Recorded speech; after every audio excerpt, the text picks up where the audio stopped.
Hello. Shabdphule bye Sujata या आपल्या पॉडकास्टवर आपण ऐकत आहोत चॅलेंज ही भयकथा. आत्तापर्यंत चॅलेंज या कथेत आपण पाहिलं स्वराज जो सायकियाट्रिस्ट आहे त्याने चॅलेंज स्वीकारले भूताच्या बंगल्यावर एक रात्र घालवायचा. तो ते निभावू शकतो की नाही जाणून घेण्यासाठी ऐकूया या कथेचा तिसरा भाग.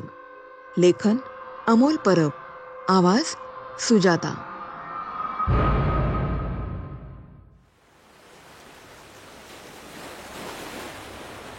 आजूबाजूचं वातावरण आता कमालीचं थंड झालं होतं. दूरवरून समुद्राची गाज ऐकू येत होती. अचानक त्याला गेट उघडल्याचा भास झाला. त्याने त्या अस्पष्ट उजेडात निरखून पाहिलं, पण गेटवर कुणीच नव्हतं. आपल्याला भास झाला असेल असं समजून तो सावरून बसला. एव्हाना त्याची दारू पूर्ण उतरली होती. इतक्यात बाहेरचा झोपाळा हळूच करकरला. स्वराजने चमकून त्या दिशेने पाहिलं तर त्यावर एक बाई बसली होती, एकटक समोर बघत झोके घेत. स्वराज मनातून खरंच घाबरला होता, पण तरीही हा आपला एक भासच असावा याची खात्री करण्यासाठी तो हळूहळू त्या झोपाळ्यापाशी जाऊ लागला. तो अर्ध्या वाटेपर्यंत पोहोचलाच असेल की पाठीमागे बंगल्याच्या खिडकीची तावदानं एकमेकांवर जोरात आदळली. त्या आवाजाने त्याने घाबरून मागे पाहिलं. आजूबाजूला वारा वगैरे काहीच नसताना हे कसं झालं याचा विचार करत त्याने पुन्हा समोर झोपाळ्याकडे पाहिलं. तो जागीच थिजला, कारण मगाशी झोपाळ्यावर बसलेली ती बाई आता तिथून गायब झाली होती. घडल्या प्रकाराने स्वराज खूपच गडबडला. आपण खरंच मगाशी त्या बाईला पाहिलं का, की पुन्हा आपल्याला भास झाला होता? पण जर का आपल्याला भास झाला होता असं मानलं तर मग हा झोपाळा का अजून हलतोय? स्वराजला काय चाललंय काहीच कळत नव्हतं. गोंधळून त्याने पुन्हा एकदा मागे पाहिलं तर तो जागीच सटपटला, कारण आता ती बाई वर टेरेसवरून एकटक त्याच्याकडेच पाहत होती. स्वराजला काहीच कळत नव्हतं. तो पुरता भांबावला होता. इतक्यात त्याला पुन्हा एकदा त्याच्या मागून खुदकन हसण्याचा आवाज आला. त्याने झटक्यात मागे वळून पाहिलं. तीच बाई आता बंगल्याच्या गेटवर उभी होती, पुन्हा त्याच्याकडेच एकटक पाहत.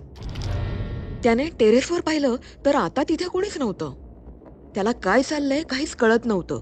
त्याने गोंधळून पुन्हा गेटकडे पाहिलं, पण आता मात्र ती बाई तिथेच उभी होती. स्वराज आता त्या बाईकडे निरखून पाहू लागला. ती बाई फार विचित्र होती. ती अजूनही स्वराजकडे नजर रोखून उभी होती. तिच्या अंगावरचे कपडे जीर्ण झाले होते आणि ती सारखी मानेला झटके देत होती. तिचे केस पिंजारलेले होते आणि चेहऱ्यावर समोरून पसरलेले होते, ज्यामुळे तिचा चेहरा झाकला गेला होता. ती खूप चिडल्यासारखी वाटत होती. तिचा ऊर धपापत होता. आपण हे सगळं खरंच पाहतोय की आपल्या मनाचे हे खेळ आहेत या भ्रमात स्वराज गोंधळलेला असताना अचानक ती किंचाळत त्याच्या दिशेने धावत आली. तिच्या या कृतीने तो प्रचंड घाबरला आणि घाबरून बंगल्याच्या आत पळाला. पाठोपाठ ती बाई देखील त्याच्या पाठी धावत बंगल्याच्या दिशेने पळू लागली. तिच्या आरोळ्या त्याच्या हृदयात धडकी भरवत होत्या. स्वराज जीवाच्या आकांताने पळत कसाबसा बंगल्यात घुसला. आपल्या पाठी दार बंद करून कडी घालत तिथेच बसला. पाठोपाठ ती बाई बंगल्याच्या दारावर येऊन धडकली. स्वराज खूप घाबरला होता.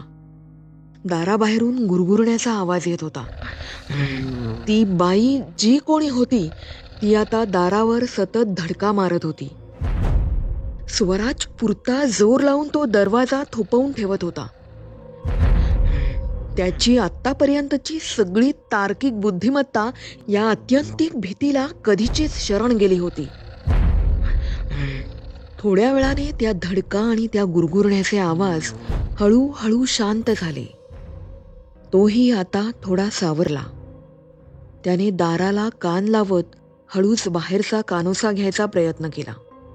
स्वराजला आता फक्त स्वतःच्या श्वासांचा आणि बाहेर तिच्या पावलांचा आवाज ऐकू येत होता. ती बाहेर येरझाऱ्या घालत होती. मध्येच तिच्या गुरगुरण्याचा आवाज अंगावर शहारा आणत होता.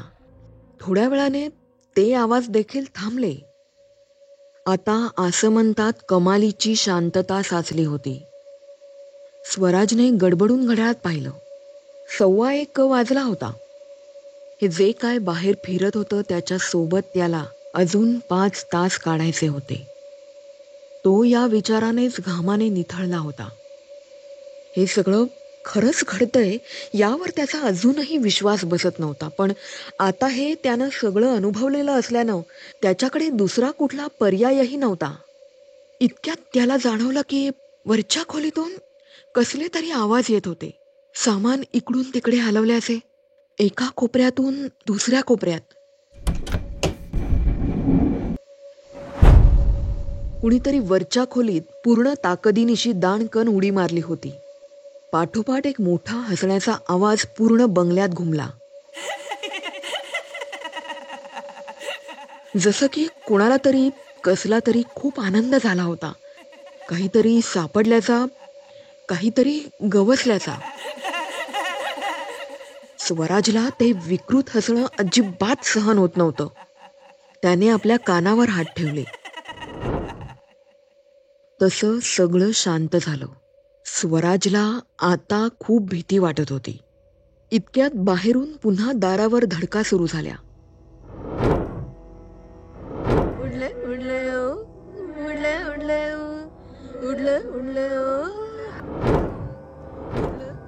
बाहेरून त्या बाईचा आवाज येत होता. जणू काही ती त्याला हे गाणं गाऊन चिडवत होती.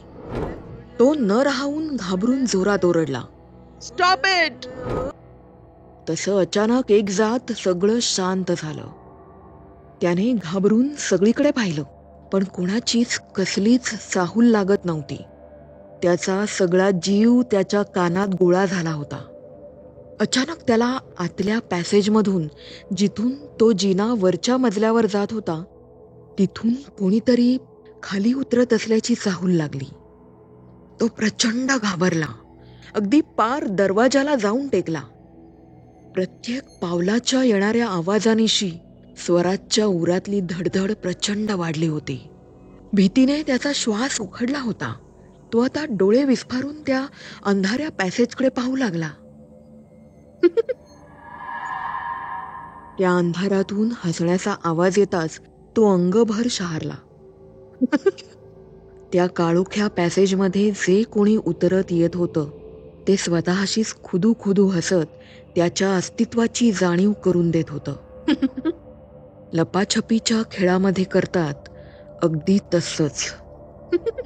स्वराजला कल्पना आली की ती बाई एव्हाना घराच्या आत आली होती आणि आता ती बहुतेक त्या पॅसेजमधून त्याच्या दिशेने सरकत येत होती. त्या अंधारातून तिच्या गुरकावण्याचे आवाज येत होते. स्वराज स्वतःच्या तोंडावर आपला हात दाबत आपली किंकाळी आवरण्याचा प्रयत्न करत होता.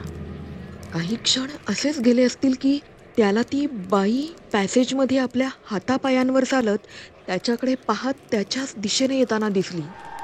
तिचे केस मागे सरले होते. तिचा चेहरा पांढरा फटक होता. तिच्या डोळ्यांच्या बाहुल्या गायब झाल्या होत्या. ती स्वराजकडे पाहत कचाकचा दात वाजवत होती. तिच्या चेहऱ्यावरचे ते हिंस्त्र भाव बघून स्वराजची बोबडीच वळली. ती त्याच्याकडे पाहत त्या पॅसेजच्या शेवटी येऊन थांबली. तिला असं थांबलेलं पाहून स्वराजला काही कळलं नाही. ती एकटक कितीतरी वेळ त्याच्याकडे रोखून पाहत उकिडवा बसली होती. स्वराजचं काळीज प्रचंड वेगाने धडधडत होतं. आजवर ऐकलेल्या गोष्टी तो प्रत्यक्षात पाहत होता. अचानक ती जोरात किंचाळली आणि त्याच्या दिशेने झेपावली. तसा तो किंचाळत घाबरून उठला आणि दरवाजा उघडून बाहेर निघणार इतक्यात त्याने पाहिलं की तीच बाई आपल्या ओठांवर विखारी हास्य नाचवत बाहेर दारातच उभी होती. तिला असं समोर पाहून तो जोरात किंचाळला, पण त्याचा आवाज घशातून बाहेरच आला नाही. तो तिच्यापासून दूर मागे जात असतानाच उंबऱ्याशी अडून मागच्या मागे जमिनीवर आडवा पडला. तशी ती बाई विजयी हास्याने त्याच्या उरावर झेपावली. आणि त्या एकेकट्या विराणी काळोख्या रात्री डॉक्टर स्वराज ठाकूरची शेवटची आर्त किंकाळी घुमली.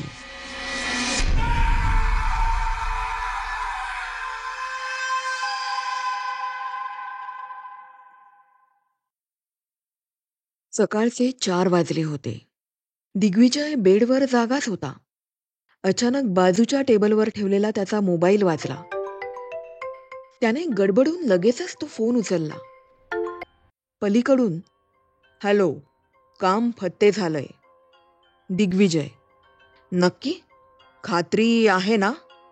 पलीकडून आवाज, सिव्हिअर हार्ट अटॅक, कन्फर्म आहे. दिग्विजय, गुड. आपली माणसं? पलीकडून, हो, आपली माणसं, त्या 2 बायका, बाकी सगळं सामान घेऊन निघाली आहेत. मी स्वतः चेक केलंय सगळं. दिग्विजय, त्याच्याकडून घेतलेलं अंडरटेकिंग? हो, ते आहे माझ्याकडे, त्यामुळे काळजी नको.